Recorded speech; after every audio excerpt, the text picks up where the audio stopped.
중학생 아들이 무너지기 시작한 건 작년 봄방학 즈음이었습니다. 학교에서 자꾸 싸움을 일으키고 교복 주머니에 이상한 쪽지를 넣고 다니고 선생님 상담까지 받는 지경이었어요. 아내는 밤마다 머리를 쥐어뜯으며 울었고 저 역시 뭘 어떻게 해야 할지 막막했죠. 그때였습니다. 아내가 조심스럽게 말을 꺼냈어요.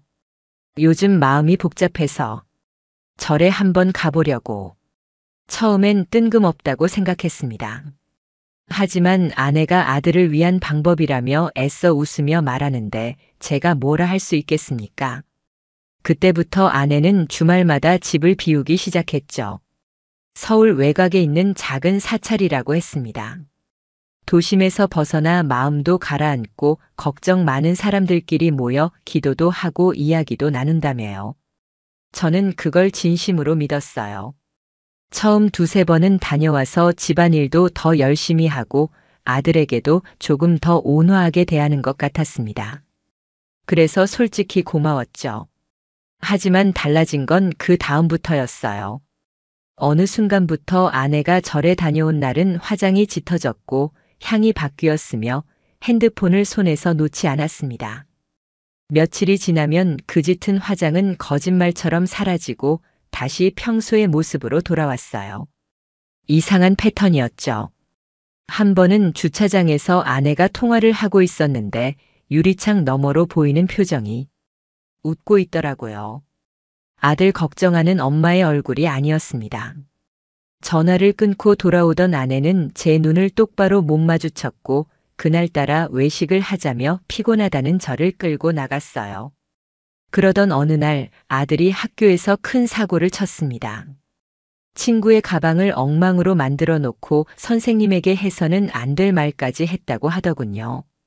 전 너무도 속이 상해서 아내에게 절에 가지 말고 이번 주말엔 우리 셋이 시간을 보내자고 했죠. 그런데 아내는 대뜸 화를 내며 이렇게 말했습니다. 주말마다 집에만 있으면 뭐해. 거기 가야 내가 숨통이라도 트이는데. 그 말투가 묘하게 방어적이었어요. 뭔가 숨기는 사람 특유의 먼저 공격해서 상황을 덮으려는 느낌이랄까요. 저는 그냥 더 이상 말하지 않았습니다. 그날 이후 저는 자연스럽게 아내의 일정에 관심을 갖기 시작했어요. 스케줄러엔 절이라는 말만 적혀 있었고 위치도 명확하지 않았죠. 그냥 수도권 북부 이게 다였습니다. 주차 기록을 보려고 했지만 최근 몇 달간은 하이패스 기록이 없었어요. 대중교통으로 다니는 건지 아니면 누군가 태워주는 건지 알 수 없었죠. 그러던 어느 날 저는 대학 후배에게 부탁했습니다. 그 후배는 주말마다 등산을 다녔기 때문에 절 이야기를 해도 뭔가 자연스러울 것 같았거든요. 아내가 간다는 절 근처에 가볼 일이 있냐고 넌지시 물었고 며칠 후 그 친구가 연락을 해왔어요. 형, 거기 절 맞아. 근데 생각보다 사람 많더라. 토요일 오전에 갔는데 주차장이 꽉 찼던데? 그 말에 저는 아내한테 물었습니다. 절에 사람이 많냐고요. 아내는 대수롭지 않게 대답했죠. 응, 요즘 그쪽이 유명해져서 템플스테이 하는 사람들도 많고. 거짓말은 아니었어요. 하지만 뭔가 불편한 기색이 얼굴에 스쳤습니다. 그리고 그날 저녁 아내는 거실에서 음악을 들으며 소파에 누워 있었죠. 평소보다 피곤해 보였습니다. 샤워도 안 하고 그대로 잠이 든 것 같았어요. 저는 이불을 가져다 덮어주려고 다가갔는데 그때 소파 틈새에 핸드폰이 반쯤 빠져 있는 게 보였습니다. 화면이 켜져 있지는 않았지만 집어들었을 때 진동이 한 번 울렸어요. 알림이 온 거죠. 저는 잠깐 망설였습니다. 보면 안 되는 걸 보게 될 것 같은 예감이 들었거든요. 하지만 손은 이미 화면을 켜고 있었습니다. 비밀번호는 예전과 달랐어요. 몇 달 전까지만 해도 아들 생일이었는데 바뀌어 있었죠. 저는 몇 가지를 시도해 봤습니다. 아내 생일, 결혼 기념일, 우리 집 현관 비밀번호 뒷자리. 모두 틀렸어요. 그런데 마지막으로 시도한 번호가 맞았습니다. 아내 어머니 기일이었죠. 평소 아내가 절대 잊지 않는 날이었는데 그게 비밀번호로 쓰일 줄은 몰랐어요. 화면이 열리자 카카오톡 알림이 떠 있었습니다. 발신자 이름은 그냥 이응이라는 자음 하나였어요. 내용은 보이지 않았지만 저는 대화방을 열었습니다. 그리고 그 안에서 제가 본 건 오늘은 손 꼭 잡아줘서 고마웠어요. 아내가 보낸 메시지였습니다. 시간은 오늘 오후 3시 42분. 절에 갔다 온 날이었죠. 그 위로 스크롤을 올려보니 최근 몇 주간의 대화가 이어져 있었어요. 다음 주도 시간 되시죠? 네, 토요일 오전에 갈게요. 기다릴게요. 편하게 오세요. 말투는 정중했지만 그 안에 담긴 감정은 정중함 이상이었습니다. 익숙함, 기대감, 그리고 친밀함. 저는 더 이상 보지 않았어요. 핸드폰을 다시 소파 틈에 끼워 놓고 방으로 들어갔죠. 그날 밤 잠이 오지 않았습니다. 다음 날 아침 저는 아내보다 일찍 일어나 출근 준비를 했어요. 아내는 평소처럼 아무 일 없다는 듯 아침밥을 차렸고 아들은 짜증 섞인 얼굴로 밥을 먹었습니다. 저는 아내에게 물었죠. 이번 주말엔 집에 있을 거야? 아내는 잠깐 멈칫하더니 대답했습니다. 아직 모르겠어. 거기 프로그램 신청해 둔 게 있어서. 거짓말인지 아닌지는 중요하지 않았어요. 이미 제 마음속엔 확신이 자리 잡고 있었으니까요. 아내는 지금 저를 속이고 있다는 것. 그리고 그 속임수 뒤엔 분명 누군가가 있다는 것. 저는 회사에 도착해서도 일이 손에 잡히지 않았습니다. 동료가 말을 걸어도 제대로 대답하지 못했죠. 점심시간이 되자 저는 차를 몰고 나가 한적한 곳에 주차했어요. 그리고 생각했습니다. 이걸 어떻게 해야 할지. 직접 물어볼 것인가 아니면 더 확실한 증거를 잡을 것인가. 직접 물으면 아내는 부인할 겁니다. 아니면 오해라고 할 거예요. 그럼 저는 바보처럼 믿는 척해야 하고 결국 아무것도 바뀌지 않겠죠. 그래서 저는 결정했습니다. 더 확실하게 알아내겠다고. 그리고 그때 가서 모든 걸 끝내겠다고요. 그 주 내내 저는 평소와 다름없이 생활했습니다. 출근하고 퇴근하고 아들과 저녁을 먹고 아내와 가벼운 대화를 나눴죠. 하지만 마음 한편에선 계속 계획을 세우고 있었어요. 어떻게 하면 확실한 증거를 확보할 수 있을까? 어떻게 하면 아내가 눈치채지 못하게 움직일 수 있을까? 가장 먼저 한 일은 아내의 계좌를 확인하는 것이었습니다. 다행히 우리는 결혼 초부터 공동명의 통장을 쓰고 있었고 저도 인터넷 뱅킹 접근 권한이 있었거든요. 퇴근 후 집에 아무도 없을 때 저는 노트북을 켜고 최근 3개월간의 거래 내역을 살펴봤습니다. 처음엔 별다른 게 없어 보였어요. 마트, 통신비, 아들 학원비, 외식비. 평범한 지출이었죠. 그런데 한 가지가 눈에 들어왔습니다. 매달 중순쯤 15만 원에서 20만 원 사이의 계좌이체가 있었어요. 받는 사람 이름은 김땡땡. 메모란엔 모임비라고만 적혀 있었죠. 3개월간 총 50만 원 정도였습니다. 많은 돈은 아니었지만 저는 이 모임에 대해 들어본 적이 없었어요. 아내가 따로 친목 모임을 한다는 말도 들은 적이 없었고요. 저는 그 계좌번호를 메모해뒀습니다. 당장 뭘 할 순 없었지만 언젠가 필요할 것 같았거든요. 며칠 후 금요일 저녁 아내가 말했습니다. 내일 또 절 갈 건데 저녁쯤 들어올 것 같아. 또 가? 요즘 많이 다니네. 거기서 하는 프로그램이 나한테 잘 맞는 것 같아. 마음이 좀 편해지거든. 아내는 자연스럽게 말했지만 저는 그 말투에서 뭔가 연습된 느낌을 받았어요. 너무 매끄러웠죠. 마치 미리 준비해둔 대답 같았습니다. 그래, 다녀와. 조심해서. 저는 짧게 대답하고 더 이상 묻지 않았어요. 대신 그날 밤 대학 선배에게 연락했습니다. 형, 내일 시간 돼? 같이 드라이브 좀 갈까? 어디? 북쪽으로. 경치 좋은 데 있다던데. 선배는 흔쾌히 응했습니다. 원래 주말마다 여기저기 돌아다니는 걸 좋아하는 선배였거든요. 토요일 아침 아내는 평소보다 일찍 준비를 했어요. 화장도 평소보다 조금 더 신경 쓴 것 같았죠. 향수도 뿌렸습니다. 절에 간다는 사람이 향수를 뿌리는 게 이상하다고 생각했지만 저는 아무 말도 하지 않았어요. 다녀올게. 응, 조심해. 아내가 나간 후 저는 30분 정도 기다렸다가 집을 나섰습니다. 선배를 태우고 북쪽으로 향했죠. 친구는 음악을 틀어놓고 창밖을 보며 말했어요. 요즘 무슨 일 있어? 얼굴이 안 좋던데. 아니, 그냥 좀 피곤해서. 회사 일? 뭐, 비슷한 거. 선배는 더 이상 묻지 않았습니다. 저는 내비게이션에 아내가 말했던 절 이름을 검색했어요. 수도권 북부에 있는 작은 사찰이었죠.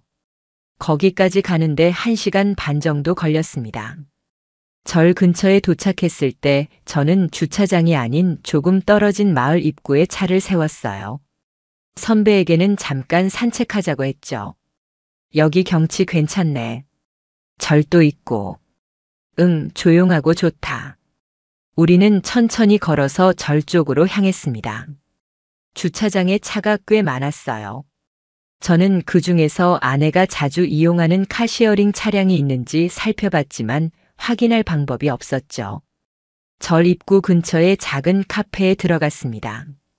창가 자리에 앉아 절 방향을 바라볼 수 있는 위치였어요. 선배는 커피를 주문하며 말했죠. 우리 뭐 하러 온 거야? 솔직히 말해봐. 저는 잠시 망설이다가 대답했습니다. 그냥 누가 여기 온다고 해서 우연히 마주칠 수도 있을 것 같아서. 누구? 아는 사람. 선배는 더 이상 묻지 않고 창밖을 바라봤어요. 우리는 1시간 정도 그렇게 앉아 있었습니다. 사람들이 절에 들어가고 나오는 모습이 보였지만 아내는 보이지 않았죠. 우리 그냥 갈까? 여기 계속 있어봤자. 바로 그때였습니다. 절 입구 쪽에서 익숙한 뒷모습이 보였어요. 아내였습니다. 그런데 혼자가 아니었죠. 옆에 중년 여성 한 명이 함께 걷고 있었어요. 둘이 뭔가 이야기를 나누며 웃고 있었습니다. 친한 사이처럼 보였죠. 그리고 그 뒤를 따라 몇 명의 사람들이 더 걷고 있었어요. 단체로 움직이는 것 같았습니다. 프로그램에 참여하는 사람들인 것 같았죠. 저는 선배에게 말했어요. 잠깐만 조금만 더 있자. 아내 일행은 절 안쪽으로 들어갔고 한동안 보이지 않았습니다. 저는 카페 직원에게 물었어요. 저 절에서 주말마다 뭐 하는 프로그램 있나요? 아, 템플스테이요. 요즘 사람 많이 와요. 상담 프로그램도 있고요. 상담이요? 네, 심리 상담 같은 거. 거기 상담하시는 분이 꽤 유명하시대요. 저는 고개를 끄덕였습니다. 그리고 선배에게 이제 가자고 했죠. 선배는 의아한 표정이었지만 따라 나왔어요. 차에 타서 돌아오는 길 저는 계속 생각했습니다. 상담 프로그램. 그리고 매달 보내는 15만 원에서 20만 원. 혹시 그게 상담비인 걸까요? 집에 돌아와 저는 노트북으로 그 절의 홈페이지를 찾아봤습니다. 프로그램 안내가 있었어요. 템플스테이, 명상 프로그램, 그리고 마음치유 상담. 상담은 1회당 10만 원이었습니다.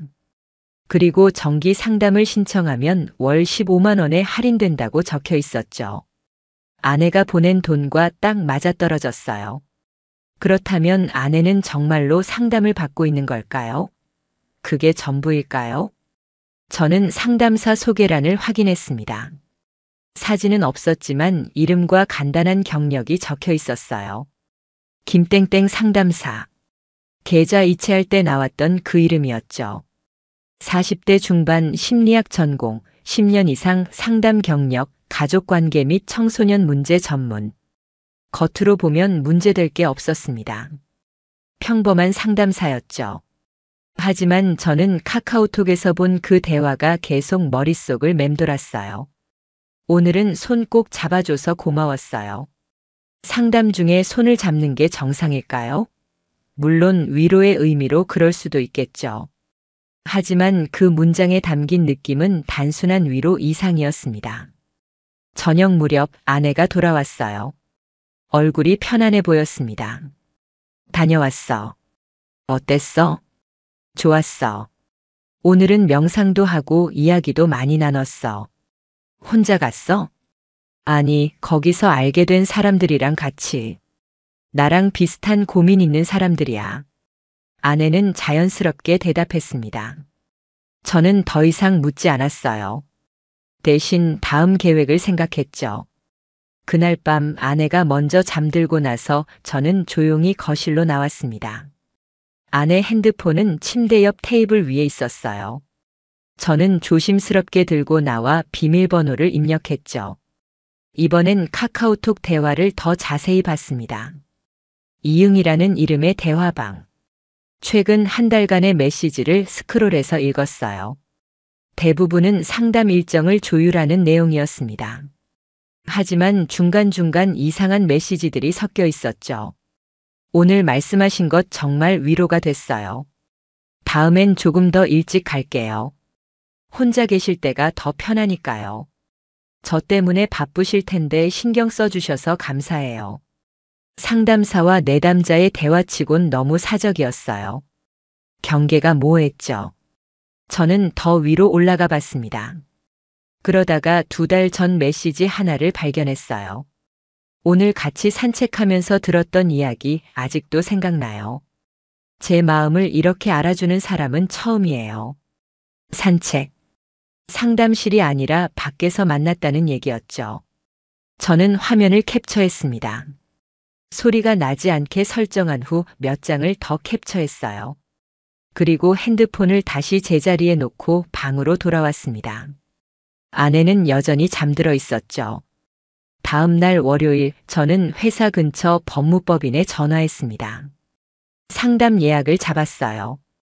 변호사를 만난 건 수요일 점심시간이었죠. 어떤 일로 오셨습니까? 아내가 다른 사람을 만나는 것 같습니다. 증거가 있으십니까? 저는 캡처해둔 사진들을 보여줬어요. 변호사는 천천히 살펴보더니 말했습니다. 메시지만으로는 명확한 증거라고 보기 어렵습니다. 친밀한 관계를 암시하긴 하지만 상담 관계라고 주장하면 반박하기 어렵죠. 그럼 어떻게 해야 합니까? 더 구체적인 증거가 필요합니다. 만남의 장소, 시간, 그리고 제3자의 목격담이나 영수증, 호텔 이용 기록 같은 것들이요. 저는 고개를 끄덕였습니다. 알고 있었어요. 아직 충분하지 않다는 걸. 하지만 이제 시작이었죠. 변호사는 명함을 건네며 말했습니다. 천천히 준비하세요. 급하게 움직이면 상대방이 눈치채고 증거를 없앨 수 있습니다. 그날 밤 집에 돌아와서 저는 아내를 바라봤습니다. 평소처럼 저녁을 준비하고 아들과 이야기하고 TV를 보며 웃고 있는 아내를. 그 모습이 낯설었어요. 이 사람이 정말 제 아내일까? 15년을 함께 산 사람일까? 아니면 제가 모르는 다른 누군가일까? 그 다음 주는 평소보다 더디게 흘러갔습니다. 저는 일부러 아내에게 관심 없는 척했어요. 절에 가는 것도 핸드폰을 자주 보는 것도 모두 모른 척 넘어갔죠. 대신 머릿속으로는 계속 계획을 수정하고 있었습니다. 변호사가 말했듯이 지금 가진 건 충분하지 않았어요. 카카오톡 메시지만으론 애매했죠. 상담 관계라고 우기면 끝이었습니다. 더 명확한 뭔가가 필요했어요. 목요일 저녁 저는 회사 동료와 저녁을 먹다가 우연히 유용한 정보를 얻었습니다. 동료가 아내 문제로 이혼 소송을 진행 중이었거든요. 증거 확보가 제일 중요해요. 저도 처음엔 의심만 했는데 확실한 거 잡으려고 한 달 넘게 기다렸어요. 어떻게 잡았는데? 신용카드 내역이요. 아내 몰래 명세서 받아서 확인했더니 이상한 곳에서 결제가 되더라고요.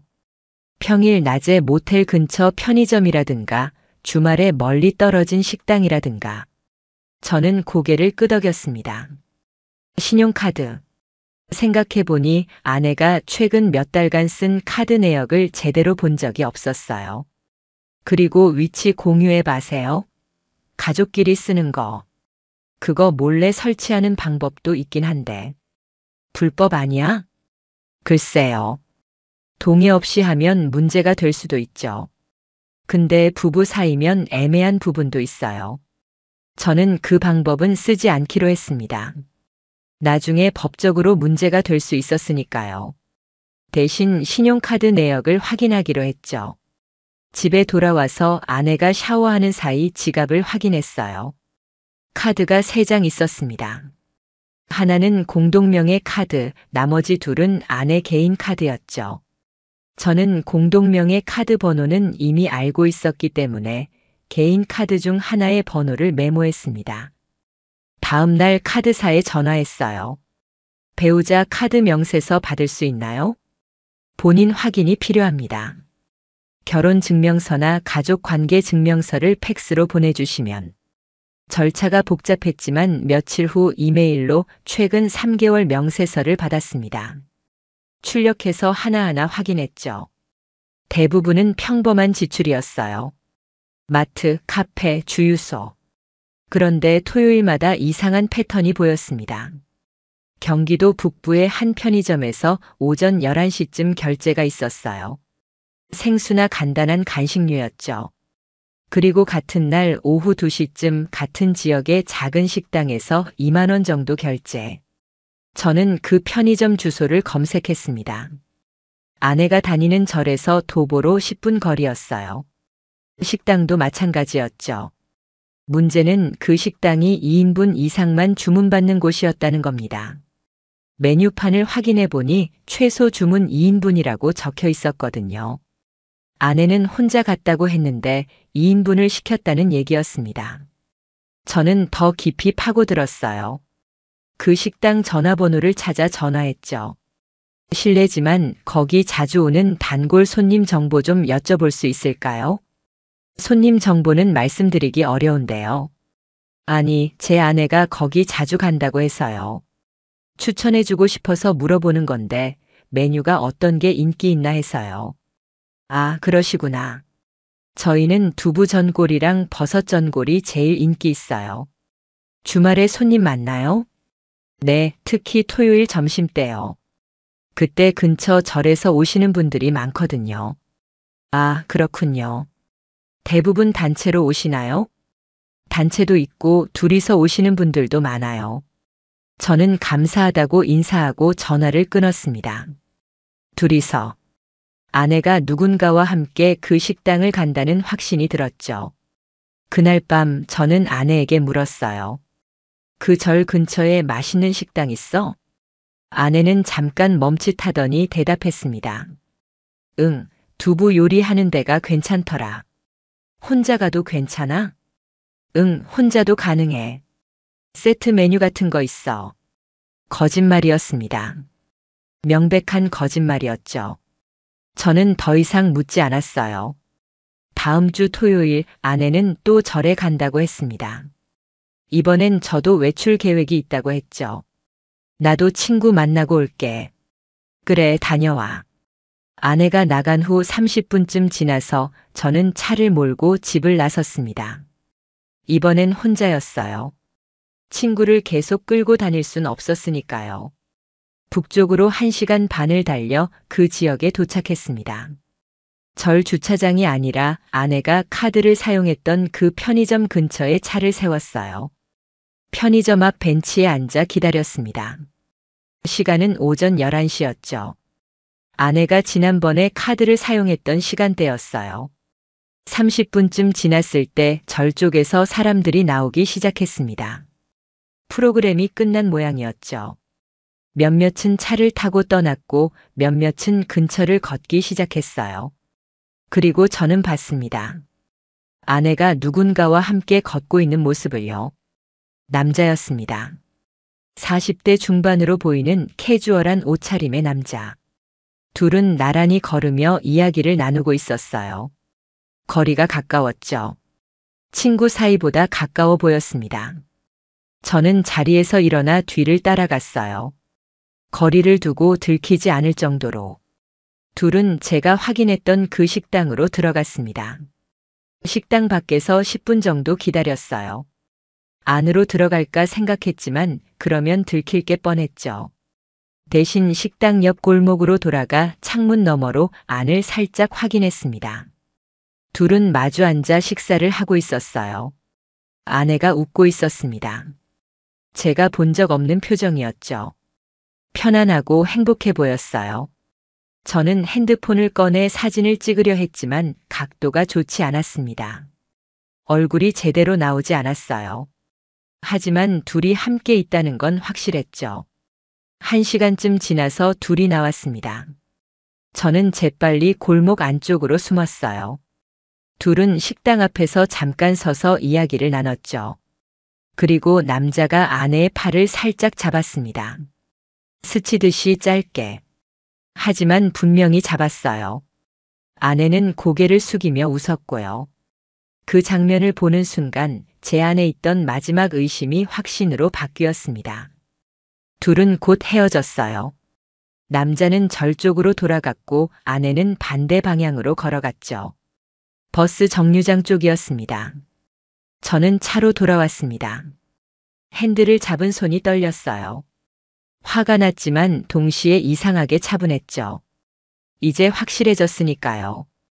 집으로 돌아오는 길에 저는 다시 변호사에게 전화했습니다.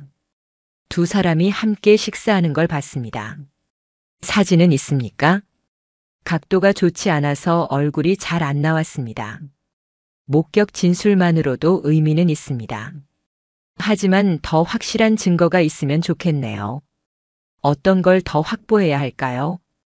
통화 기록, 메시지 내용, 금전 거래 내역, 그리고 가능하다면 제3자의 목격담이나 둘의 관계를 증명할 수 있는 다른 사람의 진술이요. 저는 알겠다고 대답하고 전화를 끊었습니다. 집에 도착했을 때 아내는 아직 돌아오지 않았어요. 저는 거실에 앉아 생각했죠. 이제 어떻게 해야 할까? 직접 따졌다가 부인당하면 끝입니다. 증거를 더 모아야 했어요. 하지만 얼마나 더 모아야 할까요?